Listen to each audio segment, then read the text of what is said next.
Okay, तो अब तुम्हारा होगा डेप्रिसिएशन के ऊपर बात, सही है। तो ये जो ग्रॉस इन्वेस्टमेंट और नेट इन्वेस्टमेंट यानी कि सकल और शुद्ध के बीच में जब अंतर देखा था, तो उसमें ये पाया था कि जो सकल निवेश होता है कि ग्रॉस जो होता है उसमें डेप्रिसिएशन जुड़ा हुआ होता है, और जो नेट होता है उसमें से डेप्रिसिएशन घटाने के बाद वो नेट आता है। अब मुद्दा ये है कि डेप्रिसिएशन होता क्या है, यानी कि मूल्यह्रास होता क्या है। तो मैं बहुत ही सरल लैंग्वेज में तुम्हें बताता हूँ। कोई भी ऐसी संपत्ति खरीदो जिसका इस्तेमाल आप 1 साल या उससे ज़्यादा के लिए कर सकते हो। एग्जाम्पल के लिए जो टेबल है ये वाली, ये हो गया हमारा फर्नीचर हो जाए, हम कोई मशीन खरीद लें, हम कोई बिल्डिंग खरीद लें, कोई प्लांट खरीद लें, यानी ऐसी कोई भी चीज़ जो 1 साल या उससे ज़्यादा तक हमें फ़ायदा दे। अब मान के चलते हैं कि हमने एक मशीन 10 लाख रुपए की खरीदी और उसको 3 साल से हम लगातार इस्तेमाल कर रहे हैं, तो क्या 3 साल के बाद भी उसकी कीमत 10 लाख रुपए रहेगी? घट जाएगी ना। तो वो जो कीमत घटेगी उसी घटी हुई कीमत को डेप्रिसिएशन बोल देते हैं, यानी कि मूल्यह्रास बोल देते हैं। तो कहता है कि मूल्यह्रास का अर्थ अनुमानित अप्रचलन या प्रत्याशित अप्रचलन तथा उत्पादन की प्रक्रिया। एक तो ये हो गया अनुमानित अप्रचलन, एक हो गया प्रत्याशित अप्रचलन तथा उत्पादन की प्रक्रिया में सामान्य टूट फूट के कारण जो हमारे स्थिर परिसंपत्तियाँ होती हैं उनके मूल्य में गिरावट या हानि से है। यानी कि आप किसी वस्तु को जब लगातार इस्तेमाल करते रहते हैं, है ना, जब आप किसी वस्तु को लगातार इस्तेमाल करते रहते हैं, है ना, उस वजह से भी जो हमारी जो भी स्थिर परिसंपत्ति है उसकी कीमत में गिरावट देखने को मिलती है। अगर मार्केट में मान के चलो कि टेक्नोलॉजिकल चेंज आ जाए, यानी कि जो तकनीक है वो सुधर जाए, लोगों की मांग बदल जाए, तो भी अलग अलग तरीके से जो है हमारी मूल्यह्रास हो सकता है। मूल्यह्रास सकल निवेश और शुद्ध निवेश के बीच में विभेद करने में सहायक है, जो हमने पढ़ा भी था कि ये हमारा सबसे पहला फॉर्मूला, और ये फॉर्मूला तुम्हें याद भी रखना है कि ग्रॉस से अगर नेट पे जाना है तो डेप्रिसिएशन माइनस करना पड़ेगा, और नेट से अगर ग्रॉस पे आना है तो वही डेप्रिसिएशन प्लस करना पड़ेगा। ये वेरी फर्स्ट फॉर्मूला है, ठीक है। ओके, अब आगे बात करते हैं। अब यहाँ पे उन्होंने ना एक शब्द इस्तेमाल करा था, प्रत्याशित अप्रचलन। इसको दूसरे नाम से ना चेंज इन टेक्नोलॉजी, यानी कि जो तकनीक में बदलाव है ना वो भी कह देते हैं, ठीक। और फिर एक होता है अप्रत्याशित अप्रचलन। एक तो इन्होंने अनुमानित बोल दिया, एक प्रत्याशित बोल दिया था ना, फिर दूसरा होता है अप्रत्याशित अप्रचलन। तो ये कभी कभी एक नंबर का क्वेश्चन ऐसा भी बना देते हैं कि वो बस ये पूछ लेंगे कि अप्रत्याशित अप्रचलन किसका हिस्सा है या फिर प्रत्याशित अप्रचलन किसका हिस्सा है। तो ये जो एक्सपेक्टेड ऑब्सोलेंस होता है ये डेप्रिसिएशन होता है, और अनएक्सपेक्टेड ऑब्सोलेंस को कहा जाता है कैपिटल लॉस। अब मैं तुम्हें कैपिटल लॉस और डेप्रिसिएशन के बीच में, मतलब ये जो शब्द होता है ना हानि या फिर ये जो गिरावट आती है, इसमें डिफरेंस होता है। सपोज़ करते हैं कि एक मोबाइल खरीदो, उसको चलाते रहो 2 साल 3 साल 4 साल 5 साल हमने चलाया, और फिर सपोज़ करते हैं कि 20,000 रुपये का मोबाइल 5 साल के बाद उसकी कीमत मार्केट में रह जाती है 5,000 रुपये। तो हम सीधा ये बोलेंगे कि भाई 5 साल से चला रहा हूँ, 5 साल में इसकी 15,000 रुपये कीमत गिर गई, और 20,000 रुपये का मोबाइल 5 साल के बाद मार्केट में मात्र 5,000 रुपये का रह गया। कि यार ऐसी गिरावट क्यों? कि देखिए, एक तो भाई से मैं लगातार चला रहा हूँ तो इसकी जो वर्किंग कैपेसिटी है वो कम हो गई, दूसरा मार्केट में इससे बेहतर फ़ोन आ गए हैं, इससे बेहतर टेक्नोलॉजी आ गई है ना। तो ऐसे बहुत सारे रीज़न हो सकते हैं जिससे डेप्रिसिएशन लगता है। एक तो कीमत गिरी इस तरीके से, ठीक है। दूसरी कीमत गिरना, सोचो तुम आज फ़ोन खरीद के लाओ और आते ही वो फ़ोन तुम्हारे हाथ से छूट गया और डिस्प्ले फूट गई, तुरंत कीमत गिर जाएगी उसकी। इसको कहते हैं अनएक्सपेक्टेड, यानी कि अप्रत्याशित अप्रचलन। ये हानि कराता है, ठीक है। तो प्रत्याशित अप्रचलन क्रिया में स्थिर परिसंपत्तियों के मूल्य में होने वाली गिरावट प्रौद्योगिकी में परिवर्तन अथवा मांग में परिवर्तन के परिणाम स्वरूप होती है। अगर लोगों की मांग बदल जाए कि हमें तो ये नहीं चाहिए, अब हमें तो ये फलानी चीज़ चाहिए, जैसे आजकल सुमित भाई आईफोन 15 का ट्रेंड चल रहा है, तो बाकी आईफोनों की कीमत अपने आप गिरा देंगे लोग, गिर गई, ठीक है, ऐसे कह लो। अप्रत्याशित में क्या होता है, जो गिरती हैं प्राकृतिक आपदाओं, जैसे मान के चलो भूकंप आ गया और चीज़ दब गई, टूट गई, इस तरीके से, अथवा आर्थिक मंदी के परिणाम स्वरूप भी होता है। आर्थिक मंदी का ये मतलब होता है कि अभी आपने एक प्रॉपर्टी खरीदी और एकदम से मार्केट में स्लो डाउन आ जाए, एकदम से मंदी का दौर आ जाए, तो आपकी प्रॉपर्टी की कीमत एकदम से गिर जाएगी, एकदम से, वो भी यही होता है, ठीक है। यह मूल्यह्रास का एक भाग है, और ये कहता है कि ये मूल्यह्रास के स्थान पर पूंजीगत हानि का एक भाग है। पूंजीगत हानि ठीक है, इसको इंग्लिश में कैपिटल लॉस कह देते हैं, पार्ट ऑफ कैपिटल लॉस, सही है। और वो किसका, डेप्रिसिएशन का।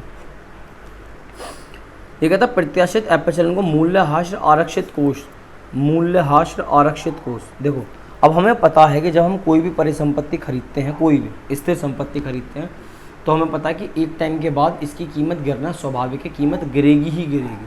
तो लोग क्या कर लेते हैं, उसके चलते ना उसके नाम की गुल्लक बना लेते हैं, कोष बना लेते हैं।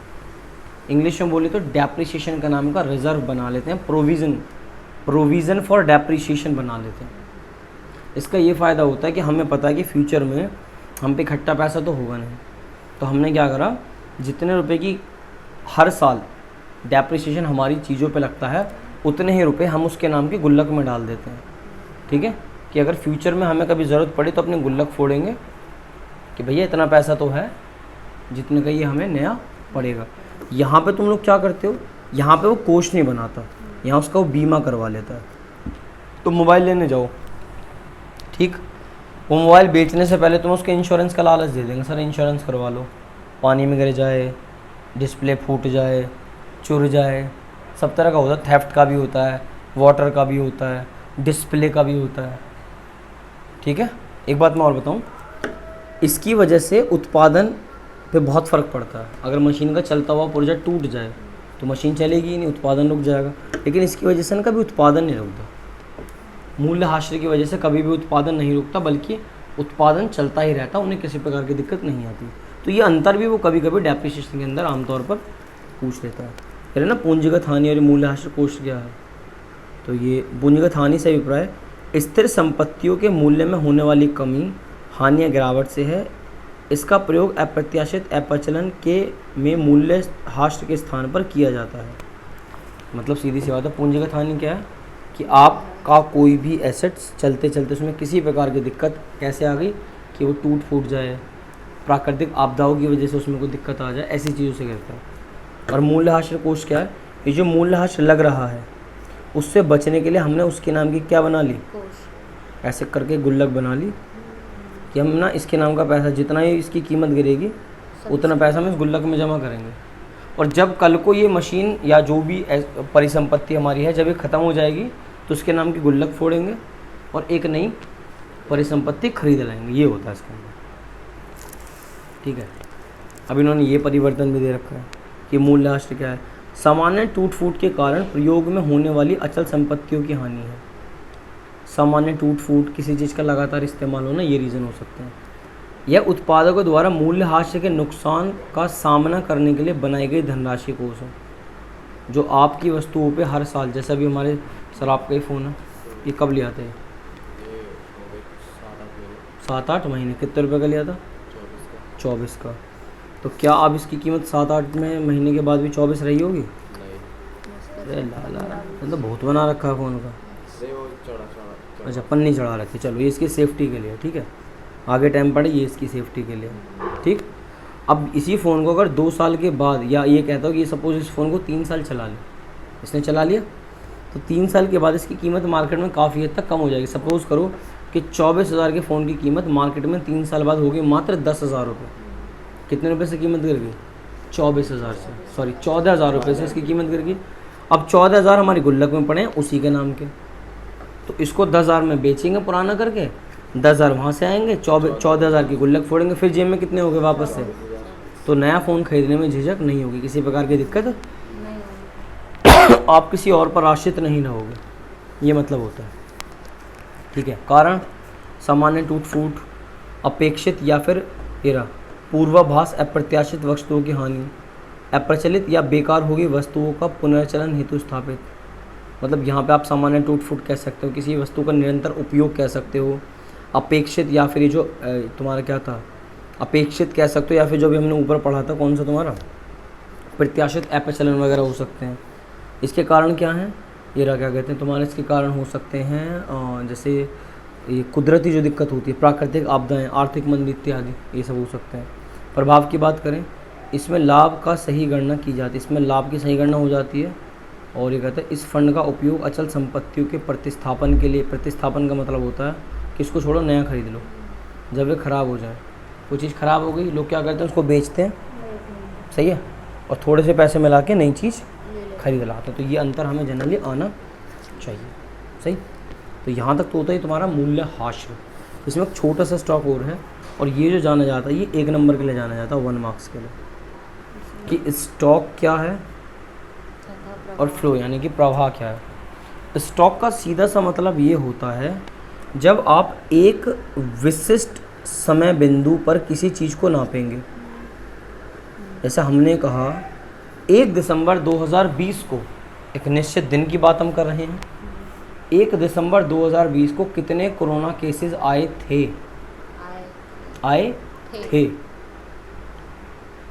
केसेस को गोली मारो, बात हम करें एक निश्चित विशिष्ट समय की, यानी कि 1 दिसंबर 2020। एक तो ये शब्द हो गया, मतलब जहाँ पे वक्त एक फिक्स टाइम की बात करेगा, बिल्कुल फिक्स टाइम की।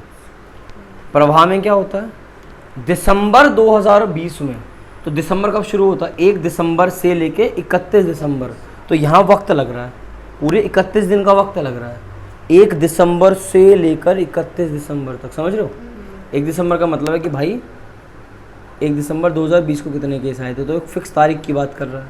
फिर उसने कहा कि भाई दिसंबर के महीने में, तो इसका मतलब है 1 दिसंबर 2020 से लेके 31 दिसंबर 2020 तक, तो पूरे 1 महीने का वक्त है। तो जब वक्त लगता है किसी चीज़ को मतलब गणना करने में, तब प्रवाह की बात होती है ना, एक समय अवधि में। तो ये कहता है कि स्टॉक एक विशिष्ट समय बिंदु पर मापा जाता है जो उस विशिष्ट समय में मौजूद वस्तुओं की मात्रा का प्रतिनिधित्व करता है। यहाँ पर वस्तुओं की मात्रा का अभिप्राय मुद्रा पूर्ति राष्ट्रीय संपत्ति से है। जैसे 15 मार्च 2016 को गोदाम में वस्तुओं का स्टॉक कितना था? 5 जनवरी 2018 को आपके बैंक में 28,000 रुपये थे। सब छोड़ो, अभी मैं सुमित को बोलूँगा कि सुमित ऊपर जा, अभी टाइम क्या हो रहा है? अभी टाइम हो रहा है सर आपका आपके फ़ोन में 10:50। तो मैं बोलूँगा कि सुमित जाओ ऊपर टंकी देख के कितनी भरी हुई है। ये भग के गया कि भैया 10:50 मैंने देखी थी, टंकी आधी भरी हुई थी। ये गया और इसने एक निश्चित समय पे बता दिया कि इस निश्चित 10:50 पे एक निश्चित समय की बात कर रहा है, हमारी टंकी आधी भरी हुई थी। फिर मैंने कहा एक काम कर, पानी एक बोतल वो बाल्टी भर दे। तो क्या करेगा? जाके टोंटी खोल देगा। क्या टोंटी 1 सेकंड में भर जाएगी? एकदम भर जाएगी? टोंटी को भरने के लिए थोड़ा सा वक्त लगेगा। तो जब व्यक्त को आयाम मिल जाता है, जब वक्त को थोड़ा सा वक्त मिल जाता है, सही है, तब प्रवाह की बात होती है। देखो वर्ष 2016 में राष्ट्रीय आय, तो वर्ष 2016 का मतलब है 1 अप्रैल 2016 से 31 मार्च 2017 तक। वर्ष 2021 में कुल कितने जन्म दर हैं? दिसंबर 2017 में वस्तुओं का उत्पादन। जैसे हमने कहा कि भाई आज तारीख क्या है? 9 अक्टूबर, है ना, 9 अक्टूबर 2023। हम ऐसे कह रहे हैं कि 9 अक्टूबर 2023 को कितने नए बच्चों ने जन्म लिया, तो एक निश्चित दिन की बात कर रहे हो। अक्टूबर के महीने में कितने बच्चों ने जन्म लिया, तो पूरे अक्टूबर की बात करो, तो कि 1 अक्टूबर से 30 अक्टूबर तक जो 31 का होता है ना अक्टूबर तुम्हारा, हाँ, ये 10वां महीना है, 11वां महीना होता है 30 का, और 12वां महीना होगा वापस से ये रहा ना, जनवरी फरवरी मार्च अप्रैल मई जून जुलाई अगस्त सितंबर अक्टूबर। तो अक्टूबर 31 का, तो 1 अक्टूबर से लेके 31 अक्टूबर तक जो है पूरे 1 महीने की बात करो, तो ये एक फ़र्क आता है। तो वो तो उसमें क्या करेगा, वो तुम्हें एक शब्द लिख के देगा एक एग्जाम्पल के तौर पर, और फिर बोलेगा कि वो स्टॉक है या फिर प्रवाह है। तो इस क्वेश्चन को ना आगे तक वो डिस्कस हमसे करवा लेता है। इनके बीच में एक छोटा सा अंतर भी है। एक विशिष्ट समय बिंदु पर जो चीज़ मापी जाए स्टॉक, एक समय काल, समय काल का मतलब है कि जी इतना वक्त लगेगा, सही है, जहाँ समय को वक्त लगता है वो प्रवाह होता है। ये कहता है स्थैतिक अवधारणा गतिशील, स्थैतिक का मतलब है स्थित अवधारणा, एकदम फिक्स की बात कर रहा है। गतिशील का मतलब है कि भाई टाइम लगता है, बाल्टी भरने में टाइम लगता है, ठीक है। ये कोई नियत, ये कहता है समयकाल की कोई नियत समयकाल नहीं होता, एक नियत समयकाल होता है। मतलब कि जी इतना तो वक्त लगेगा ही लगेगा।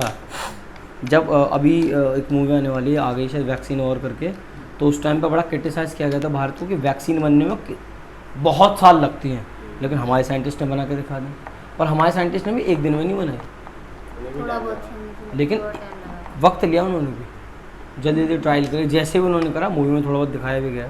उदाहरण के लिए राष्ट्रीय संपत्ति, सही है, मुद्रा पूर्ति, संग्रहित वस्तुओं की मात्रा, राष्ट्रीय। अब राष्ट्रीय संपत्ति राष्ट्रीय में फ़र्क है कि राष्ट्रीय आय को अगर आपको कैलकुलेट करना है तो पूरे 1 वर्ष का समय लगता है कि हमारे देश के राष्ट्रीय जीडीपी क्या है, तो उसके लिए पूरा 1 साल लगेगा।